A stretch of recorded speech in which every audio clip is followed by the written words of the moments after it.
Hello, listeners. Welcome to another solo episode of Free Market Foundation podcast with me, Martin van Staden.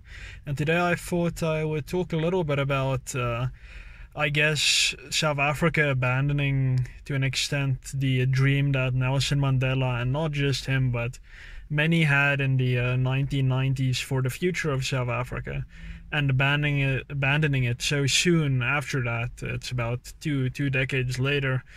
And it seems like we've gone back on many of the promises of those years. And of course, that's right now within the context of the debate around expropriation without compensation. So in 1994, Nelson Mandela dedicated the day that he was inaugurated as the first democratic president of a free South Africa to those who sacrificed, quote, and surrendered their lives so that we could be free, close quote. Freedom was the reward after the struggle against apartheid was won. Mandela concluded his famous words by saying, quote, "Never, never, and never again shall it be that this beautiful land will again experience the oppression of one by another and suffer the indignity of being the skunk of the world," close quote. Unfortunately, these words of the pioneer of democratic South Africa have not withstood the test of time. The confidence with which Mandela delivered this statement in 1994 was itself not enough to carry it a few decades into the future, and now South Africans are facing tyranny again, as they did so terribly in our history. The ruling party, of course, has decided that it is basically a fait accompli that the constitution will be amended to allow for expropriation of private property without the payment of compensation. And I think this harkens back a bit to the 1950s after the National Party came to power. Now, at that time, the National Party sought to remove colored voters who were still enfranchised in the Cape Province on the common voters roll, and the National Party wanted to remove them from that role and place them on a separate role.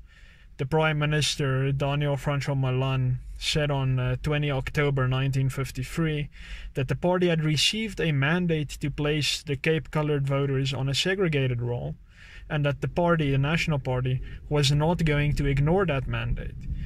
Malan said this amidst the constitutional crisis of those years, during which the Supreme Court invalidated various attempts by government to implement this aspect of apartheid.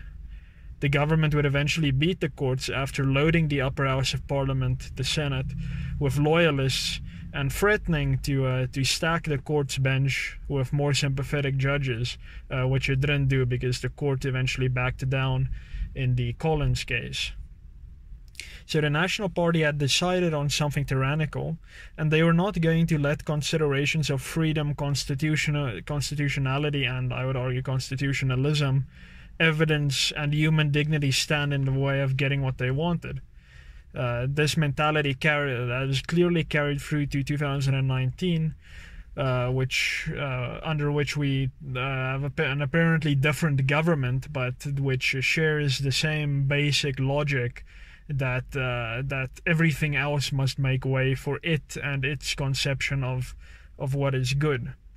So in 1994, apartheid officially ended, with its greatest crime, which was the denial of property rights on the basis of race, finally put to an end. Section 25 of the Constitution, which came into operation in 1996, was brought into operation specifically to ensure that arbitrary infringement of property rights that was rampant under the previous regime would not happen again. And this section also obligated the new government to bring about security of tenure, which means to expand property rights and to entrench it even further, especially for those who had previously not enjoyed property rights. So finally, black, Indian, and colored South Africans could own property wherever they wanted, and millions took advantage of this now recognized right. Millions more, unfortunately, today are still waiting patiently for government to strengthen their property rights.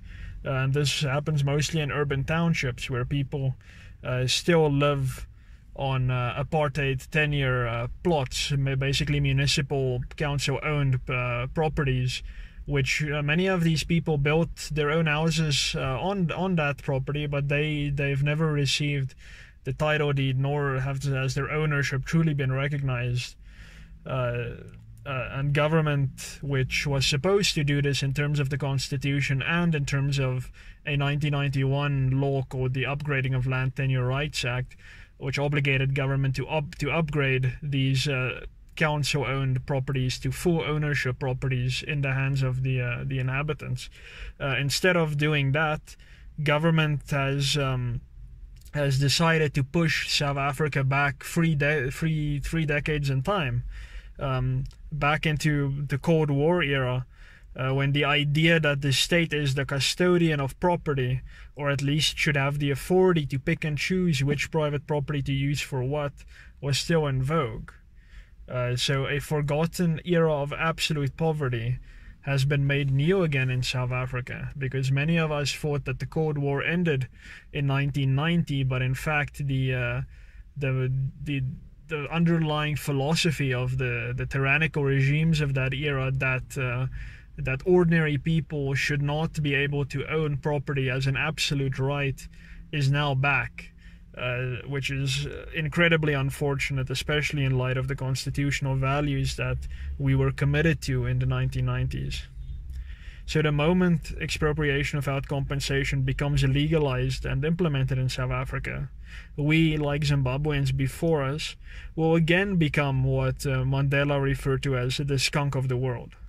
If not sanctions, then surely no sustainable investment, and expatriates, of whom there will be millions, as there are already hundreds of thousands, will go out into the world and tell of an African country that after 1994 saw massive economic growth and an explosion in social welfare, which one could argue was contextually good in those years, but then on the altar of a political ideology thereafter threw it all away.